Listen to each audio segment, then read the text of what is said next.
Hello students, good morning. मैं रीमा श्रीवास्तव और आप लोग आज मुझसे पढ़ेंगे व्याकरण का चैप्टर 3 जिसका नाम है मात्रा ज्ञान। इस चैप्टर में हम मात्रा के बारे में जानेंगे। मात्राओं का ज्ञान हमें प्राप्त होगा इस चैप्टर से। चलिए अब हम लोग मात्रा के बारे में जानते हैं। स्वर वर्णमाला में हमने जाना था कि स्वरों की संख्या 11 होती है। कौन कौन से स्वर हैं? अ, आ, इ, उ, री, ए, ओ, औ। ये 11 स्वर वर्णमाला में होते हैं, जिनका रूप जब व्यंजन के साथ लगते हैं ये तो इनका रूप बदल जाता है, जिनका रूप परिवर्तित होता है। और वह कैसे रूप में आ जाते हैं? ऐसे रूप में। अ का तो कोई मात्रा नहीं होता है। क्यों नहीं होता है? क्योंकि सभी व्यंजन वर्णों में अ निहित होता है, अर्थात अ की बिना सहायता से व्यंजन वर्णों का उच्चारण संभव नहीं हो पाता है। यानी अ सभी व्यंजन वर्णों में होता है और अ स्वतः ही उनके साथ उच्चारित होता है, इसलिए अ का कोई मात्रा नहीं होता है।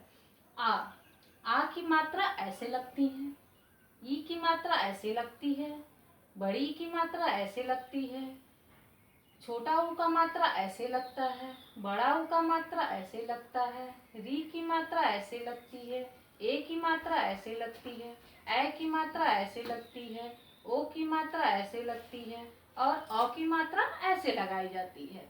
अर्थात जब स्वर व्यंजन वर्णों के साथ प्रयोग किए जाते हैं तो उनका रूप परिवर्तित हो जाता है, उनके रूप में परिवर्तन आ जाता है और वो मात्राओं के रूप में परिवर्तित होकर व्यंजनों के साथ लगाए जाते हैं।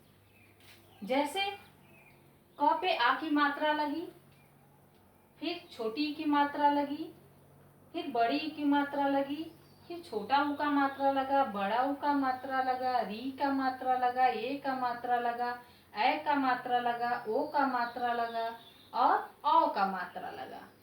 तो ऐसे मात्रा में स्वर परिवर्तित हो गए। अब इनका उच्चारण हम कैसे करते हैं?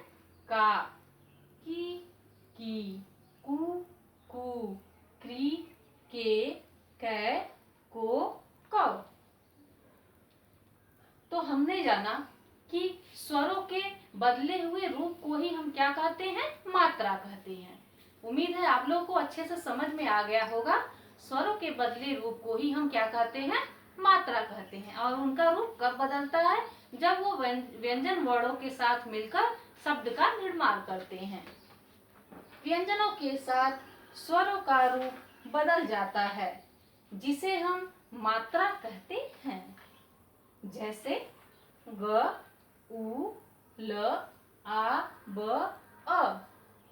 अब इसमें जो स्वर वर्ण है वो अपने ही पूर्वक रूप में हैं, लेकिन जब उनके रूप में परिवर्तन होगा और वो मात्रा का रूप लेंगे तब इन्हीं व्यंजन वर्णों के साथ इस प्रकार लगाए जाएंगे। जैसे गुलाब, गुलाब। इसको पढ़ेंगे तो हमें उच्चारण करने में थोड़ा अटपटा लगेगा।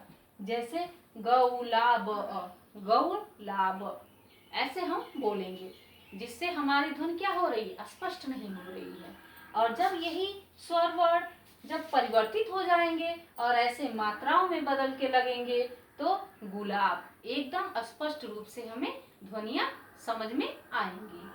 तो उम्मीद है आप लोगों को मात्रा के बारे में जानकारी हुई होगी और समझ में आया होगा। धन्यवाद। आज के चैप्टर में यही था, बहुत छोटा चैप्टर था। उम्मीद है आप लोगों को समझ में आया होगा। Next chapter next day. Bye bye.